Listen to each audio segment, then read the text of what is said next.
Good evening, everyone.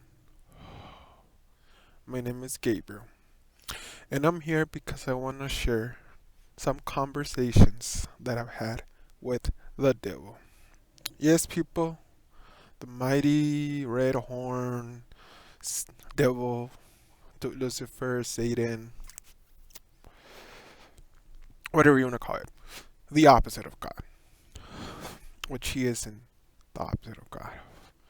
I guess that's the reason that I'm here, because he has a message that he wants the world to know, and he shows me. To me, it's a great honor. Once you meet him, talk to him, you'll understand. He's not the evil dude that the fake media, sorry guys, it's funny, would have you believe. You know.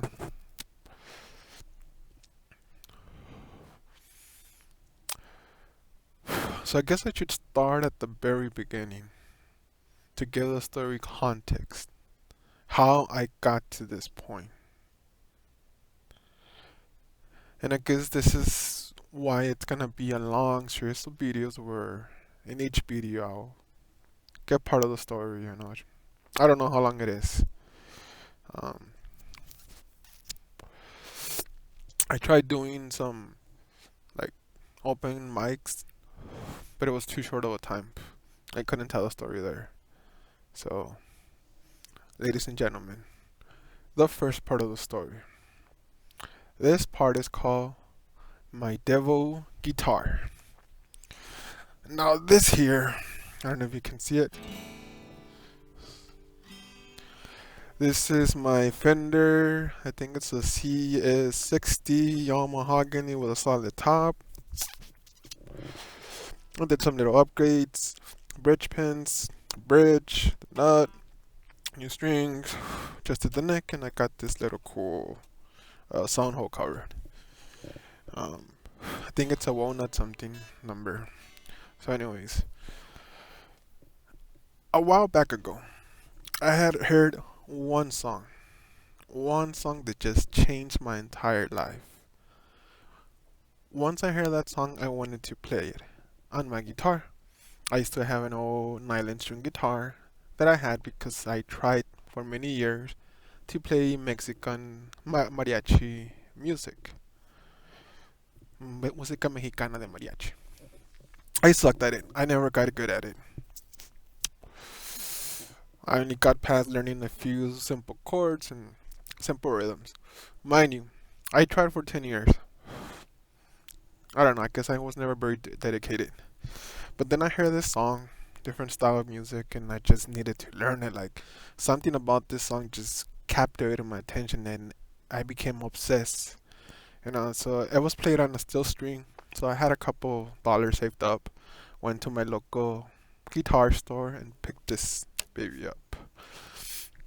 Actually, this is the second one I picked up because I picked up one and then it had some like crack on the headstock. So, luck have it, I got this guitar. So I got it and I started practicing. I started like every night, every day, every single moment, second I had. I was dedicated to practicing my that song because I wanted to learn that song at I don't know why. I just needed to learn that song.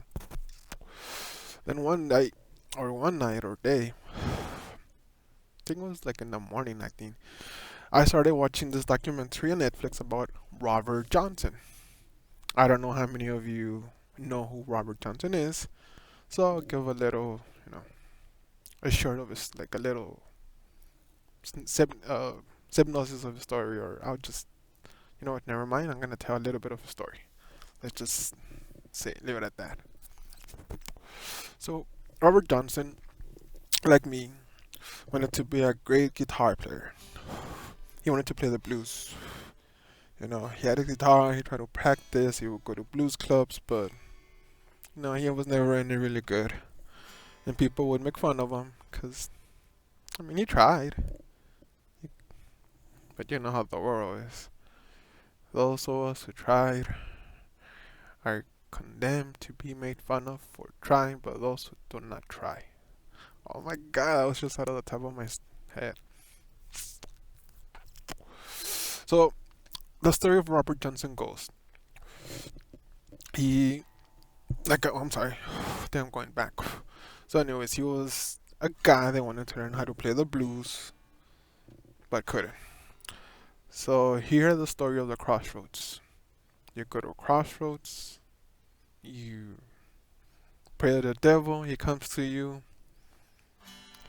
he picked up his guitar, he played it, he gave it back to Robert Johnson, and Robert Johnson became one of the greatest blues players in US history. I think. I might be wrong. Don't listen to blues that much. That Robert Johnson does kick ass. So, after watching the documentary and seeing how he became super famous and rich, um, I told myself, why not me? You know, I got a soul, I got a guitar, So, why not me? So I would come out here. This is my backyard. There's a little forest in the back, so you really can't see a lot. And it gets pretty dark sometimes. But I used to be very, very afraid of the dark. And when I started coming out here to practice at night where no one could see me or hear me, I started getting very comfortable with the dark, the night, and the moon. That's something, sometimes that's all I had. Just the moon to lit my way. So I would come out here and I would play. Sometimes I would even get on my knees and pray to the devil. You know what? Come on. I can show you my soul. I got my guitar, and I would get on my knees and I would just play and sit here, wait, you know, begged. Then one day, while out here, a messenger came to me. And the messenger told me, he will come to you 3 times, and he will speak to you if you show no fear. It's a pretty loud and clear message, so I got it. I was actually pretty excited. I was gonna actually get to meet the devil. So he came to me. The first time he came to me, it was in a dream. I can't remember exactly what I was in the dream, but I remember what happened. In this dream, I was looking out of my window to the outside. And then I felt a presence behind me. Like when somebody leans near you to look at whatever you're looking at, that's what I felt. And I knew it was him. Even in the dream, I knew it was him. Even in the dream, I was awake. I was conscious in my dream. So I stood there in fear. When I say in fear, I had fear in me. But at no point did I get involved with the fear, that I let the fear control me. The fear was always there, but I just took a deep breath in and one out, and I knew it was him, and I kind of smiled. I was happy because I was standing, I wasn't like frozen in fear or coward. So I woke up from the dream. I was pretty excited. I was like, yeah, I put the first test. Then the time for the second test came. On this particular time, I was laying on the floor of my room, watching YouTube videos on my phone.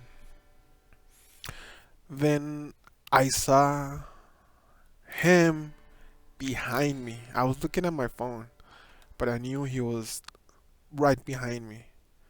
And I froze. Every single muscle in my body froze. And I couldn't look back. And when I did, he was gone. I was so sad, so bummed out. You have you I was given one of the greatest chances in the world to meet him, talk to him, see what it's all about. And I fell. So I kind of resigned myself, it's not gonna happen, so let's just start grinding. And I did. I grind every single day. I would come out here at night and I would practice. I'm pretty sure some people heard me, and at first it was just some horrible sounds. Just the fact of changing from a G to a D was something that's like, oh my god, so tricky. And then one day, while out here practicing at night, a song, a song, sorry, came to me.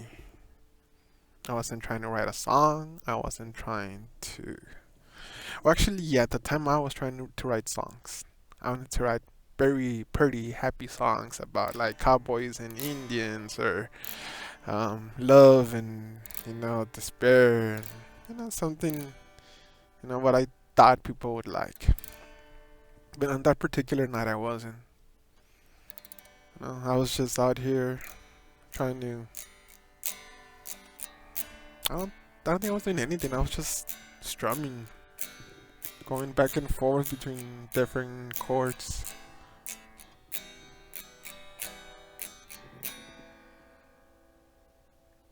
And a song came to me. It's called "Oh Devil Come to Me." Oh, devil come to me. Oh, devil come to me. What was odd about this is I knew the whole song from beginning to end in less than a minute. I got some paper, started writing it down, made some alterations, added some stuff over here, kind of made it prettier. When it was finished, it was sort of a promissory note. The promissory note says, I'll spread your message if you give me some tips on.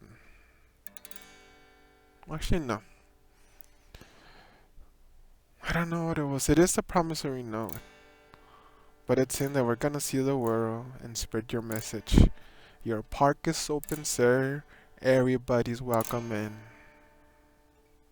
That's the whole message of the song. And what he wanted in return, it was in my soul, my sacrifice to kill a goat or a cat. He just wanted me to let people know that he's a cool dude. That he's not this evil monster that has been made out to be in the history of mankind.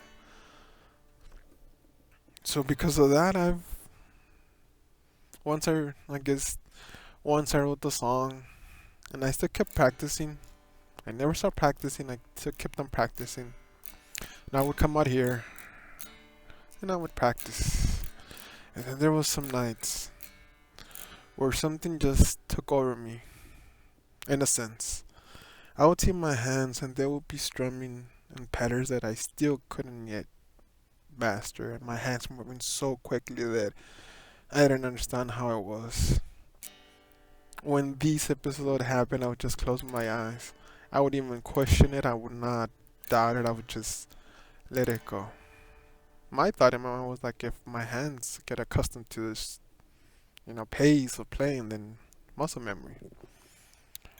But then when I would close my eyes, I would go somewhere. It's not here. It's weird. It's a very, very odd place. There's no physical body. There's no. You're just like a cloud of energy. And once you get there for the very first time, you open something in your mind that allows you to return to that place or see things from that place. And that's when I started having these conversations with the devil. For whatever reason, he granted me access. He told me a lot of stories. We just sat and talked and chilled like friends. Nothing extraordinary. And he was lonely. He's a lonely dude. You know, the whole thing of him being a monster, took a lot of people away from him. And I guess this is a good point to start the actual story, the reason why I'm here. So, why is the devil a cool dude?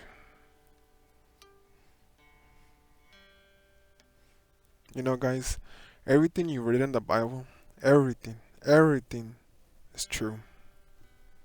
God created everything. The devil rebelled, he fell, and he was punished to hell with all his followers. Unfortunately, there's two sides to every story. I guess I'll tell you God's side, or what I understood to be God's side. God's not a bad dude either. He's just more strict, more. He believes the universe requires attention because it'll either burn away or freeze away. So, in his design, there could never be only peace or only war.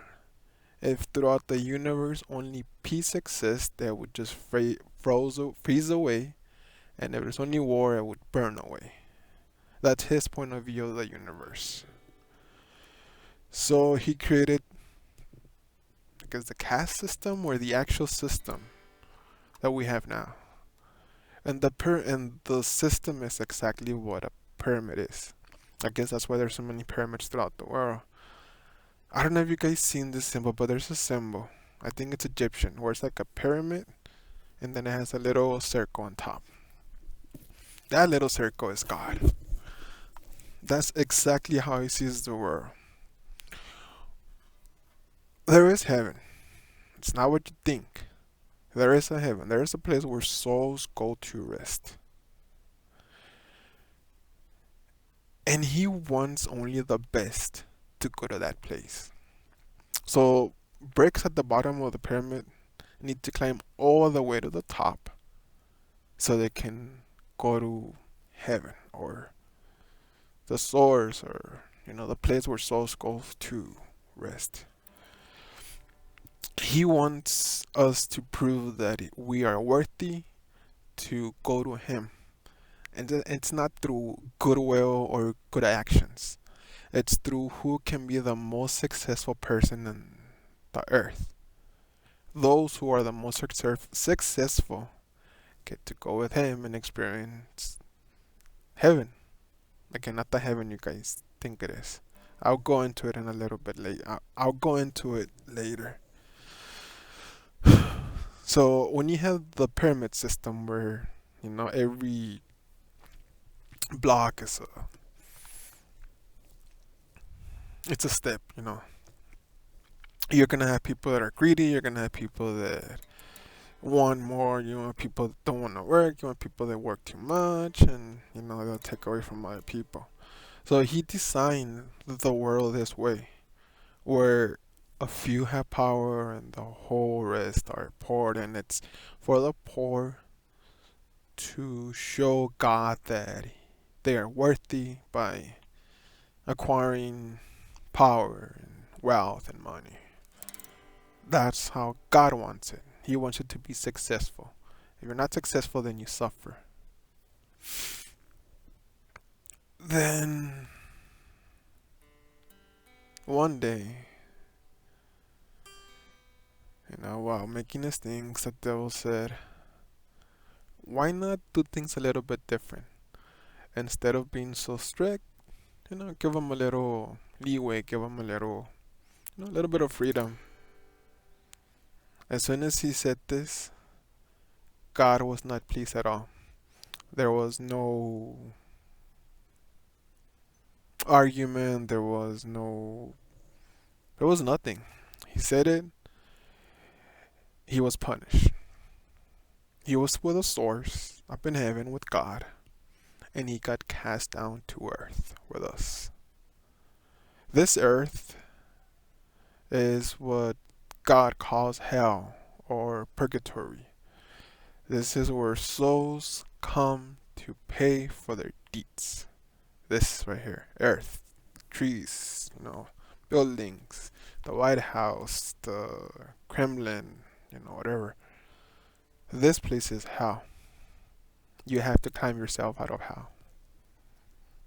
That's why the Buddha had it right. The Buddha was, I think people look too much into what he said, and I think he was very literal. If you want to escape hell, then you just gotta let go of everything. Meditation. Meditation works, man. It takes you out of, your suffering. Because that's another thing that he got it right. Life is suffering. And it was designed like that by God. And again, I'm not saying that God's a bad dude. I'm saying that that's how he sees the world, reality. So, going back to the story, the devil got cast down to hell, or this place, with all his followers. Everybody that agreed with him came down. And his punishment was he will not forget anything. Now, the way he explained it to me was this. Each time a person dies, they forget all of their memories. They're reborn a new person. They don't remember the things that happened in the past. Now, why is this? Why is him remembering a bad thing and us forgetting a good thing?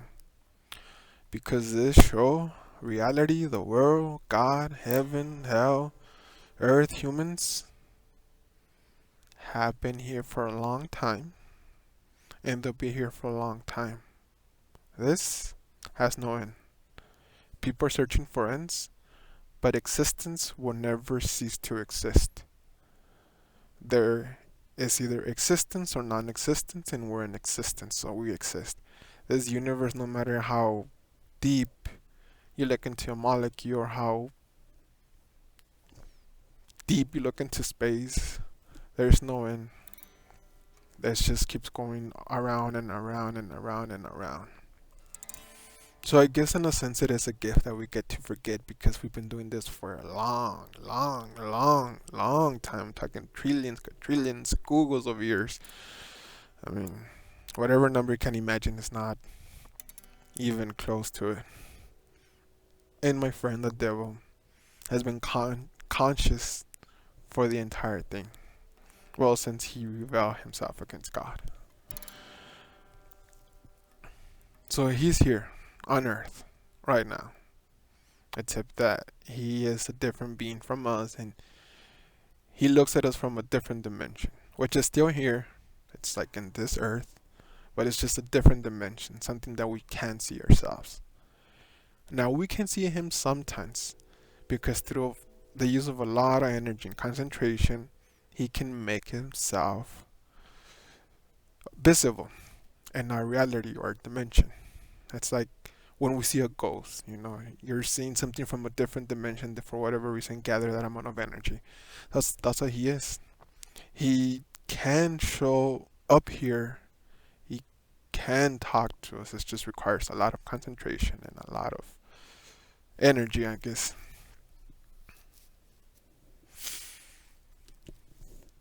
So I don't know. I think I forgot what my point was. So the whole point is that he is here, and he's been here since we were a sow in a little pond in Africa till now. And he walks a lot. That's all he can actually do. He walks a lot. He sees us and he's amused by us. He's not a bad dude. You think about it. He actually fought for us. He fought for free will. He fought against slavery. He fought against the elite. I guess he was the first activist. Really, he was. He was the one that said, give the people a break, No. God believes the only way for advancement is through war and peace and fight and people fighting for power.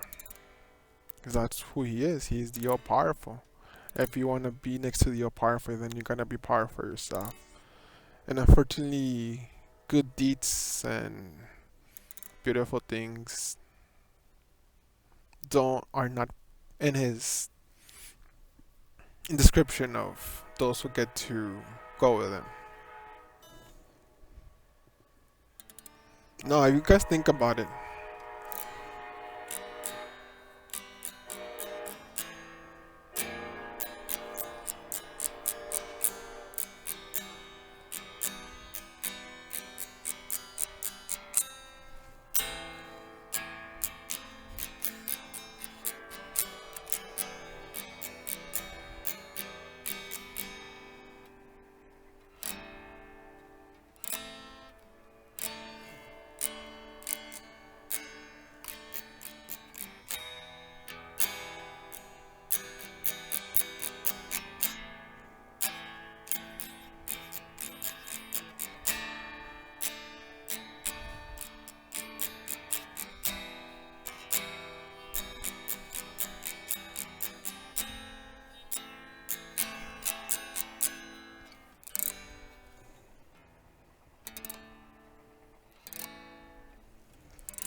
so he got cast down here with us. And like I was mentioning before the train passed, excuse me, he walks a lot. So he sees a lot of the things that we do. And every once in a while, he bumps into people. Some people are so sad of how the system has treated them, how God has treated them. You know, it's not magic. He doesn't have special powers, that will throw, something into your hand and you'll suddenly be a millionaire. What he is or what he does, or what he is knowledge. Like I mentioned before, he's been alive the entire time. He's been conscious, so he knows a lot of stuff. He knows a lot of people. Trust me, he knows a lot of people. And every once in a while, if you bump into him, he'll help you out. Like, here's a quarter, or if you go talk to that person will help you out, or get on that bus. You know, he can help you out. And actually, he did tell me a different side to the Robert Johnson story. Now, everything before he met the devil was true. Robert Johnson was a dude that wanted to learn how to play the guitar, and couldn't, you know. He tried. So he went to the crossroads and he waited there and he waited there and nobody came. You know. Then he just kinda started walking away. He was like, oh, I waited here for a while, nothing's gonna happen. And for whatever reason or coincidence or whatever, he bumped into the devil without him knowing.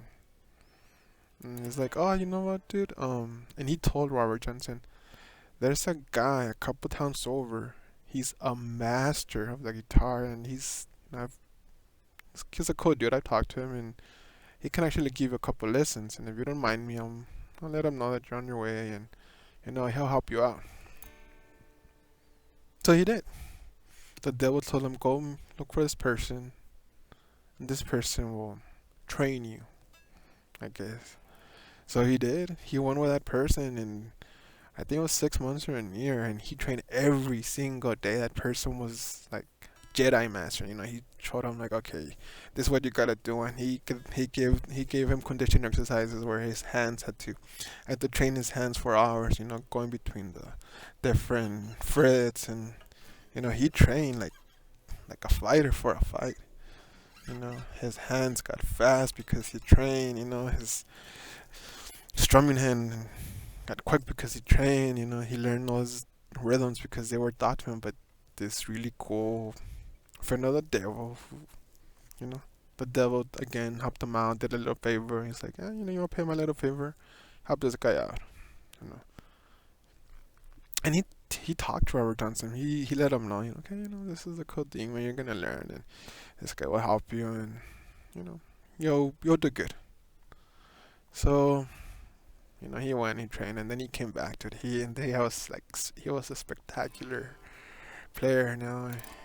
He could play stuff that people couldn't play, and it was such a short time. That's what people made the legend of Robert Johnson, because he learned all this in a very short time. But it's because he trained so hard. Every day was conditioning, rhythms, playing, strumming, learning 24/7. That was his life. Because he had that hunger. It was like, those guys made fun of me. I couldn't play, and I'm going to play better than them. So he had that hunger. And he went and he showed them all how he could play and stuff. And then what happened? He started getting money, a little bit of fame. That guy started drinking. Went out with a whole bunch of women, doing living the rock and roll life. And he died real quick. He died at the age of 27.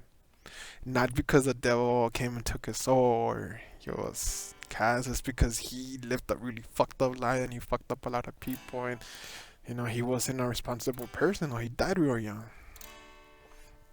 That's another thing. The whole 27 Club, that's bullshit. It's just it's just like people in Hollywood that want don't want to let go of the goose with the golden eggs. So they gotta do something.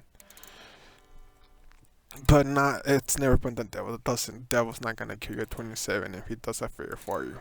Robert Johnson. That was his own doing. That was his drinking. That was his lifestyle. Yeah. So when he told me that story, that was like one of the very first stories he told me. Like I got where he was coming from. Like I understood. Again, he's just a cool dude that'll help somebody out because they need help without asking nothing in return, and that's his message. That's his only message. Like we're here, we're in hell. Get used to it. And you wanna fight me on this, whatever? I don't care. We're in hell. There's no deeper. This is as bad as it gets. But you in hell. For being in hell is not so bad. It's just money exists and materialism exists. So we want the bigger house. Why? Because God wants the bigger house. Only the bigger house gets into heaven. And that's the thing that he doesn't like. The whole thing about like you have to earn his worship. You have to earn his forgiveness. You have to worship him.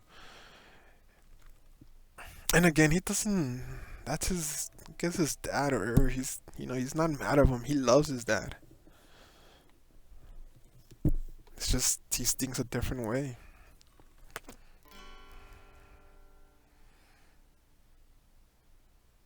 And he's told me this one time.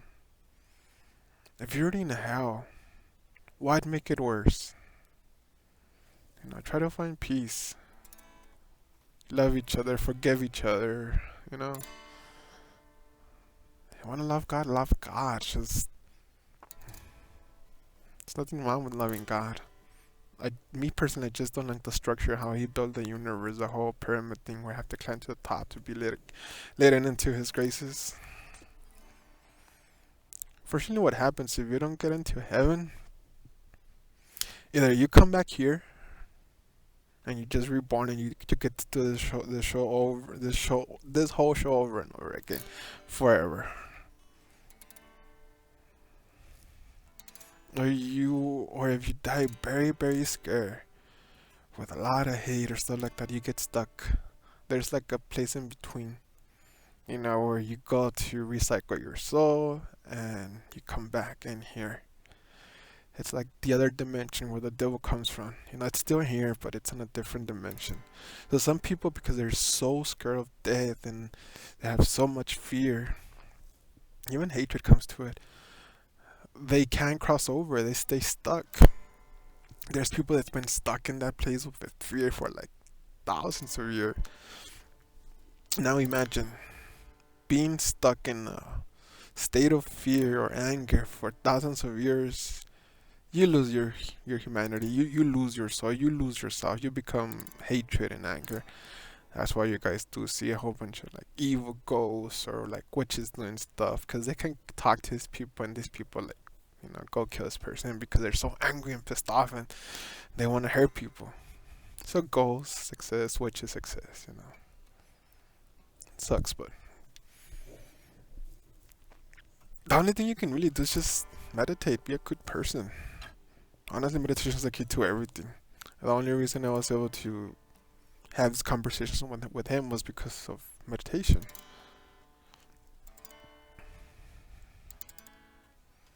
So yeah, that was the story of Farmer Johnson. So now we're here today, and I guess we're here today because that's he just wants to let the world know he's not he's not that. He's not bad. He's not good. He's just exactly like one of us. He's just been awake for long, thousands of years, man. Humans or beings have existed in one way or another, and they'll continue existing in one way or another. Our souls, they're here forever, man. I don't know why. I don't know if there's a purpose or a reason, but we do exist. So I guess for tonight, oh, and then at that, this will be the first of many series videos where I tell my conversations or share my conversations. Hopefully, just to let people know that the devil is just, he's not a bad dude, he's a cool dude, he's a cool guy. And if you guys are just a little bit open and put all that nonsense behind you and just look at the dude like he is, like sitting there like one of us. Some guy that raised his voice to his dad, and his dad kicked him out of the house forever. That's what he is. He's us, man. And I guess I'll come back. There's a lot of information there. There's a lot of stories. And hopefully people listen to this. People change their tune. I know.